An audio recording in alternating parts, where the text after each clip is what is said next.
Good morning, everybody. Bobby Moore here, and hope you're doing well. Again, I'm continuing on the topic of social media bullying and trolling and things like that. This is now part 3, and again, I really appreciate all the people who are a part of the conversation and joining my live feed the last 2 days. I'm doing it again today. Today, I'm going to talk about private versus public messages. When people send you private messages or and dealing with public messages, what are the best ways to handle those things? Because it happens all the time. And what I thought I'd do is share a few stories. And again, if you like what you're hearing, again, please, comment below and tell me your thoughts, share your ideas. I want to hear what you're feeling and what you're thinking about that kind of stuff. Okay, so let's get right into this. So when you're dealing with private, I'll tell us a little story about private versus public messages. So back in the day, a few years ago, when I was on Twitter, I was tweeting a lot, doing tweet chats, and I was tweeting about a topic, and then all of a sudden, one of the women who was actually tweeting with me on Twitter sent me a DM, otherwise known as a direct message.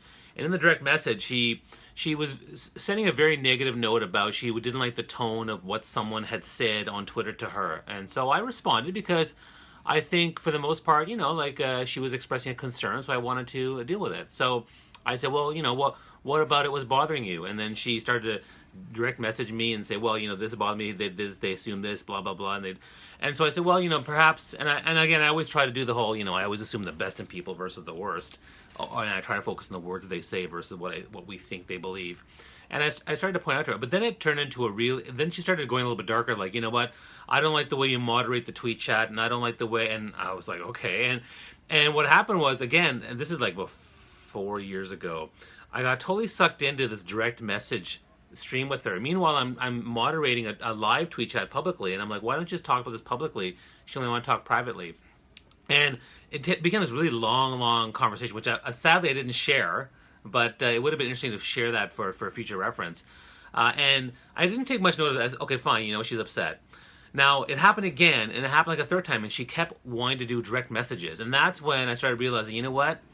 I need to stop. She wants to get me off the public thing into that direct message, into her vortex of negativity and hate and all that kind of stuff. And so I stopped doing it. I said, look, I'm happy to have the conversation. You might want to do it private. You might want to do it publicly, or you know what, you can give me a call. But for the most part, I'm not going to engage in a private conversation about your complaints. If you have a complaint, call those people out, let them know publicly, and then you can also CC me on those things.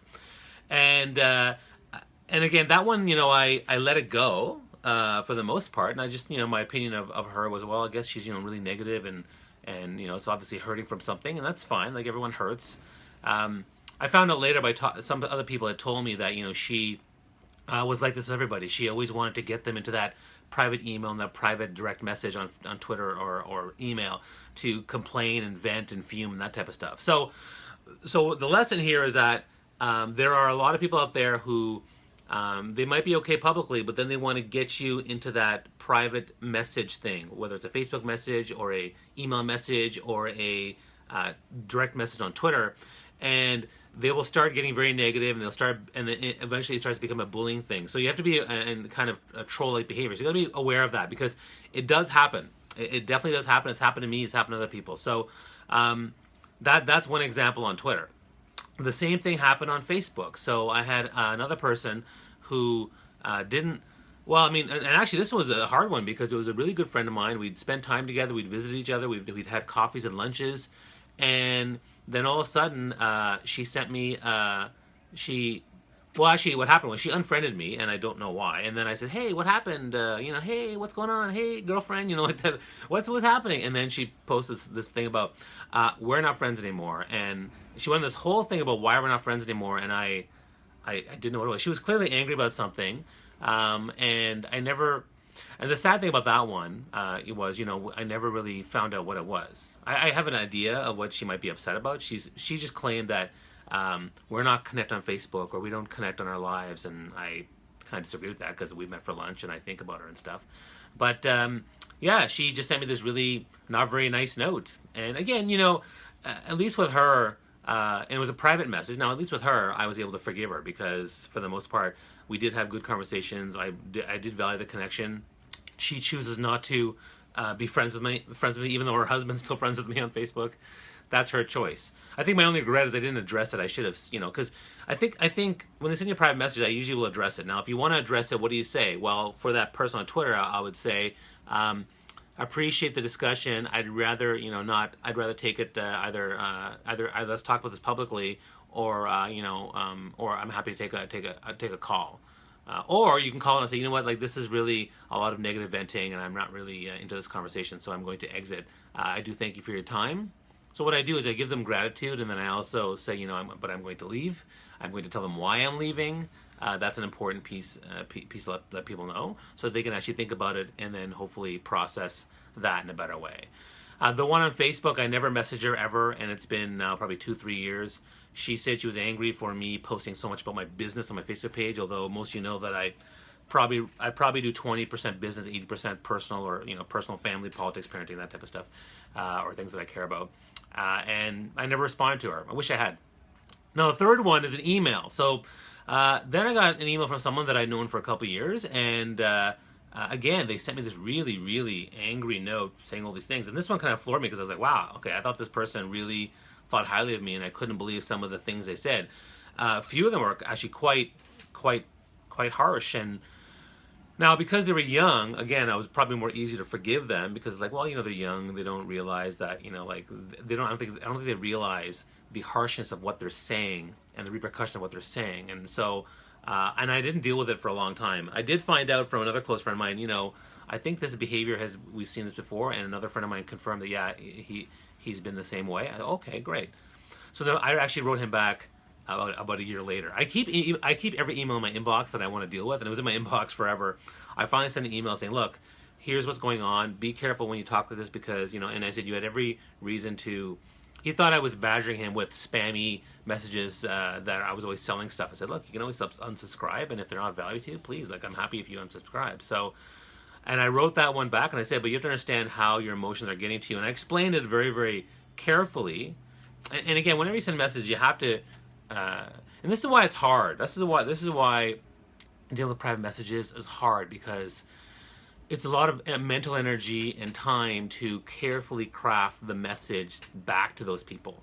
That's also why I think it's harder with private messages, because you have to carefully craft exactly what you're trying to say. And so that's a big challenge for a lot of people. So, and again, if you're liking what we're talking about, by all means, please comment below. Tell me, have you ever been through this? Have you ever dealt with a difficult private message on Facebook or LinkedIn or Twitter or whatever? Yeah, okay, so someone accused you of missing the point in public forums, and yeah, I mean, that's a good point, David. I mean, a lot of people say, oh, you don't acknowledge my point. I see that too sometimes to other people, but I try to reiterate the point, and then I have to move on. But those public forums, yes, I'm trying to focus on private, but yes, in the public forum, if they don't get your point, or they say you don't get their point, then the best thing to ask is like, so what is the point? I think your point is this. And then you say, what do you think your point was? And then please let me know. That's usually the best way to respond to that type of person.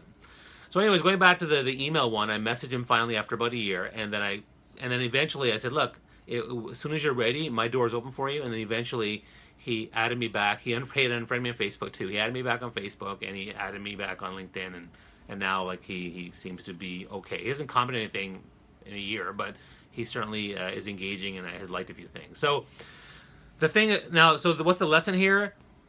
Try to stay away from these private conversations.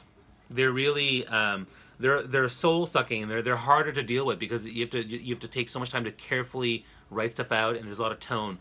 I would much rather move it to a phone call, or I'd much rather move to a public forum where we can engage and other people can also validate, because we're actually better when the public is watching, except for that one troll a couple of days ago who was like, wow, what's going on with you?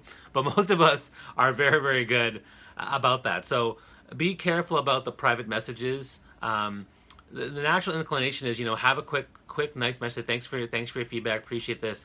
Can we do a call? I even do that with like some really big haters. There was someone, I posted something years ago on Facebook, and it was like, it was about actually parenting, and they were like, how can you be yourself and parent this way? And I was like, well, listen, I think you're misinterpreting what I'm saying. Why don't you give me a call? I'll happily talk about it. They never did, but that's fine. You know, they went off on their way, judging me, and that's fine. I mean, they're someone I don't know, so or not someone that I'm friends with.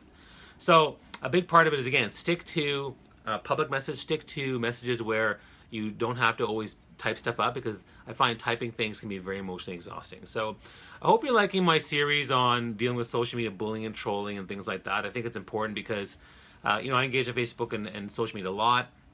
You know, I was engaging last night on the other night on the vice presidential debate, and people are saying stuff.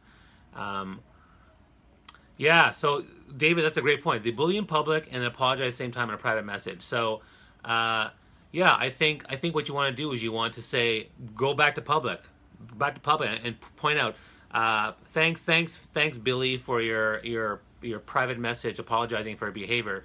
I'd appreciate in the future to just do this on a public forum, and that's it. And I think you should address it head on, David. Like, just call it out. But call it out with politeness, professionalism, love. You know, call it the behavior. Tell people how it made you feel, and that type of stuff. And if people get mad at you for that, then they become trolls, and then you can just let them go and let the conversation go. So, hope you like this conversation. If you have other comments or thoughts about stuff for me to cover every morning at around 9 a.m., comment below. Let me know, and I will do that, because I have a lot of experience with the social media piece, and now is my time to, like, you know, give my thoughts, reflection. I also love to hear your thoughts and your ideas. Thank you, David. I appreciate your kind words. I'd love to hear people's thoughts and ideas on topics and questions they have, and then we'll deal with them in future topics. All right? Have yourself a wonderful day, and we'll talk to you tomorrow. Bye-bye.